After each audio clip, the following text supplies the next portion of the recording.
here's a question. If you're in ages 4 through 4th grade, stand up. Ages 4 through 4th grade, stand up. Let me see you. Gary, you don't qualify. I'm pretty sure. Okay, here's the deal. We have a special kind of a service for you today. So, you see back there, see Cassie? Raise your hand, Cassie. If you guys want to go with her, she's got a special service geared just for you today. So, Children's Church is dismissed. That's fun to see them go. Look at all those kids. That's a good thing. That's a very good thing. Excited at what God's doing. So, have you ever found yourself in a place or a situation when you're caught up in good news and you forget that with the good news there's also some bad news? Because I think we've all been there. You know, someone comes and says, you know, I've got some good news for you and I got some bad news for you. And I'm always the kind of guy who says, okay, give me the bad news first. You know, because then you get the bad news like, okay, I've hit the bottom, it can't get any worse, so now give me the good news. And you get so excited about the good news, a lot of times we've completely skimmed past that bad news and not thought too much about it anymore. Kind of where I'm going this morning. If you got your Bibles, go to the book of Exodus. Exodus is the second book in the Old Testament. While you're turning there, I want to backtrack a little bit. We're in week 4 in our series, The Story. This is a 31-week adventure from Genesis through the book of Revelation, from the beginning to the end. And in week 1, we started with Adam and Eve. We talked about creation. Week 2, we talked about Abraham and him being the father of many nations. Last week in week 3, we looked at the life of Joseph and how God started to build this great nation that He's putting together. Now, when we ended last week in week 3, we found the nation of Israel fleeing to Egypt for food, because there's this terrible famine that had hit the land. Now, when the sons of Jacob, when they went to Egypt, they found their long-lost brother Joseph, who had been sold into slavery, and now he's the man that's in charge of this food distribution. So what Joseph did is he forgave his brothers, and he allowed his brothers and their family to come and live in this great part of Egypt known as Goshen. And he was going to take care of them and live happily ever after. And you know the way that goes when we say you're going to live happily ever after. You rarely live happily ever after. So they're in 7 years of famine and they're wanting food, and so they give them food, and so they had to barter with them. So we'll give you food for your livestock, we'll give you food for your land. We don't have anything left, well, we'll give you food for your own selves. So they became slaves to the Egyptians, and that's kind of where we're at. So at the end of Genesis, we find Joseph dying, and this theme continues in Exodus chapter 1. If you look there at verse 6. It says, Now Joseph and all his brothers and all that generation died, but the Israelites were fruitful and multiplied greatly and became exceedingly numerous, so that the land was filled with them. Then a new king who did not know about Joseph came into power in Egypt. So after Joseph died, what happened is things gradually got worse for his descendants, the Israelites, those people that God was using to build His nation. So you see, under Joseph's leadership, his whole clan, they had settled into Egypt, and they got real comfy, didn't they? They started to grow in numbers. And after he died, they no longer had this leader that was going to mediate between them and the Egyptians. And there were so many Israelites, this new Pharaoh was worried, because he looked around and says, guys, there's a whole lot more Israelites than there are Egyptians. And what happens if they decide they're going to overtake our land? So this Pharaoh, again, not a real popular guy, he devises this plan, okay, to start being less than easy on the Israelites. They're not going to be treated like the fun neighbors next door anymore. They're now going to be treated like slaves. And he forced them to work from sun up to sundown, and this life was not like flowing with milk and honey like Abraham thought it was going to be. In fact, when you get your fingers there in Exodus, jump back to Genesis chapter 15. This is about 500 years or so earlier in the story. And this is a passage where God makes this promise to Abraham. And He tells you, I got good news and I got some bad news. And the good news is I'm going to build this awesome nation. And it's going to be through you. And it's going to be so big, it's going to outnumber the stars. And Abraham, this is the good news. But here's the bad news. Look at verse 13. Then the Lord said to him, know for certain that your descendants will be strangers in a country not their own, and they will be enslaved and mistreated for 400 years. So this news that they were going to be slaves and mistreated should not be a surprise to anyone. God had told Abraham a long time ago that this day was going to come. The people were going to be slaves. The people are going to see these dark days. They're coming. They're going to be mistreated. It was happening. So Abraham and all of Israel were so caught up in this good news about how they're going to outnumber the stars, they completely forgot the bad news was coming. But praise the Lord, that's not going to last forever. Keep reading. He says, but I will punish the nation they serve as slaves, and afterward they will come out with great possessions.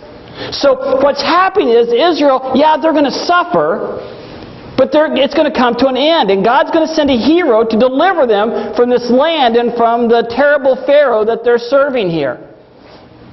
Now, if you're following along over the last month, there seems to be this kind of theme that's going along. And this theme is that God often doesn't do things the way that we would do things. What God does doesn't always make sense to everyone who's following Him. Enter Moses. Moses was a very unlikely leader.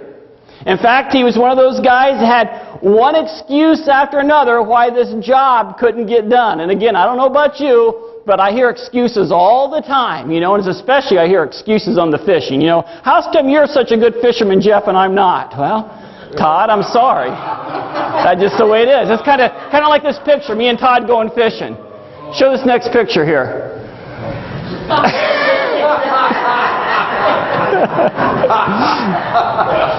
Now, in all honesty, maybe I'm not all that good fishing. In fact, Friday, I'm out fishing with Steve Rokes. And we're sitting out on Belmont Lake. He's kind of sitting there smiling, minding his own business, and fishing in 2 holes, and he's pulling out fish there, and he's pulling out a fish there, and he's pulling out a fish there, and just sitting there grinning. And I'm sitting there jigging the sticks, and I'm not getting nothing. Like, no fish. And Steve just... So finally I'm like, it's getting late in the day. Well, I'm not catching fish. So I say, Steve, how are you catching so many fish? He just looked and went, oh, that's why. Okay. So I jigged my stick a little bit more, and he's still catching fish. And he's got his limit. He's catching my limit. And what's going on? So I'm like, Steve, we need to quit. What's your secret? Why are you catching fish? I said, I can't understand gibberish. What are you saying, Steve? He goes, you got to keep the worms warm.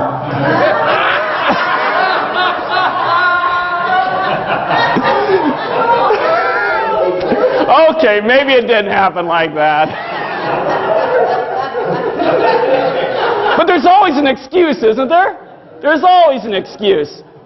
Now, Moses had some humdingers of excuses. If you're in the book of Exodus, let's look at 5 quick excuses that Moses gave as to why he was the wrong person to do this job of leading the Israelites out of bondage. So in your sermon notes that was in your program, if you follow along, excuse number 1, Moses said, who am I? Who am I? Exodus chapter 3, verse 11. But Moses said to God, who am I that I should go to Pharaoh and bring the Israelites out of Egypt? Now, you see, I believe that Moses struggled with his identity. He didn't feel qualified for the job that he was doing. He thought that God had perhaps picked the wrong leader. God's response. Next verse. God says, it doesn't matter who you are. I am with you. It doesn't matter who you are. You see, that's just the point. We need to quit telling God how big our problem is and start telling our problems how big our God is, right? That's what needs to happen. It doesn't matter who you are. It matters who you serve. And that's excuse number 2. Moses says, who are you? Who are you? Exodus chapter 3, verse 13, Moses said to God, suppose I go to the Israelites and say to them, the God of your fathers has sent me to you, and they ask me, what's his name? What do I tell them? You see, I think Moses at this point in his life was lacking this real intimacy with God. He didn't know God well enough to describe Him to the people, and he lacked conviction because of his relationship with God. But if you keep reading verse 14, God's response is, I am who I am. I am who I am. I am is ever present. I am is everything you'll ever need. We talked about this last week. God is our portion. God is enough. With Him, there's nothing else I'll ever need. I am what I am. Excuse number 3.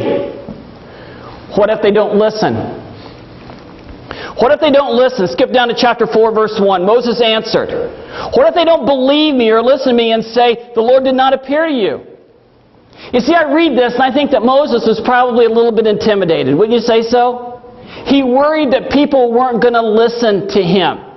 You know, he just thought he was inadequate. But we find God's response in verses 2 through 9 where God says, when I'm finished, they'll listen. When I'm finished, they're going to listen. And see, we can always be assured that God is going to get the last word.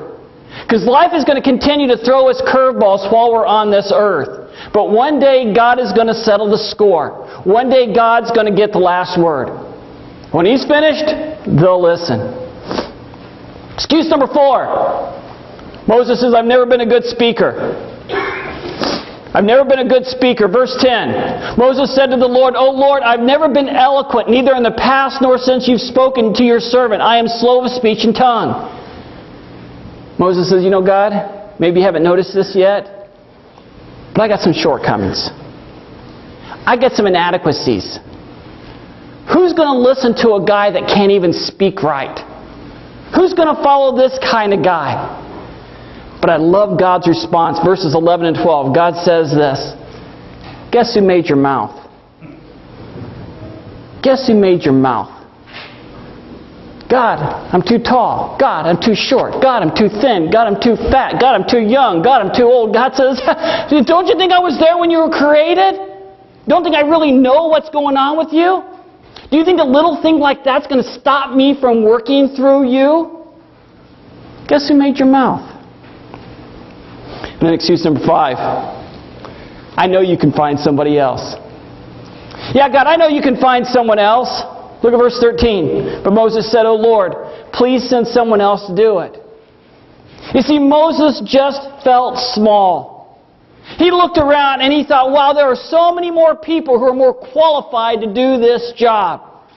You know, a lot of people are smarter and brighter and got more money or more qualified. Even my brother would be so much better, Moses says, than me. But look at God's response. He says, okay, I'll let Aaron go with you, but I'm still calling you to go. Aaron can go with you, but I'm still calling you to go.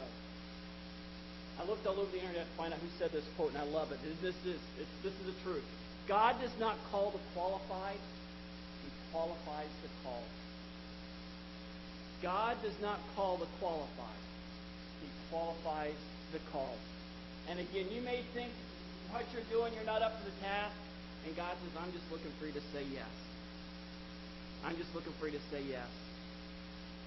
Now, you may recall Moses had a very rather unusual cross-cultural childhood. As a baby, he was Pharaoh's death law. That all the firstborn males were supposed to die, you know. Mothers were supposed to kill him. But Moses' mother didn't want to see that happen. So she put baby Moses into a basket and floated him up the Nile. Pharaoh's daughter finds him and she decides that, hey, I've always wanted a baby and I don't care that it's a Hebrew baby. I want to have this baby as my own. And so she took him into the father's palace and she raised this baby like her own. Moses grows up in the palace and one day he sees an Egyptian beating a Hebrew and he takes action. Now again, I've read through several different scholars' writings and we don't know at this point whether Moses really knew that he was a Hebrew or not. But the point of the matter is he didn't like it. He killed the Egyptian for what he did. Word gets out and Moses runs for his life. He knows if he comes back to Egypt, the Pharaoh is going to kill him. You know, he knows that his goose is cooked. So we have Moses.